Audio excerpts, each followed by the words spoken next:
اللہ جب کسی پر رحمت کا ارادہ کرتا ہے تو اس کی آنکھ اس پر کھول دیتا ہے.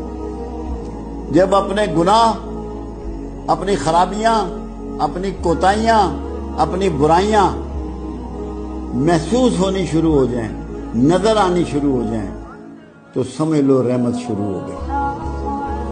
اگر دوسروں کے عیب اور کھوٹ تمہیں نظر آ رہے ہیں تو تم پہ رحمت شروع نہیں ہے. جب صرف تمہیں اپنے عیب اور اپنے کھوٹ نظر آنے شروع ہو جائیں تو رحمت شروع ہو گئی. اللہ نے کرم کر دیا کہ تمہاری آنکھ تم پہ کھول دی، تم نے اپنا احتساب شروع کر دیا. یعنی کہ سیلف مانیٹرنگ جو ہے، خود احتسابی جو ہے، یہ رحمت کی بنیادی علامت ہے. دوسری بات جو کہی گئی، اللہ جب کسی پہ رحمت کا ارادہ کرتا ہے اسے دین کی سمجھ عطا کر دیتا ہے. جب دین تمہیں سمجھ میں آنا شروع ہو جائے تب بھی رحمت ہوگی.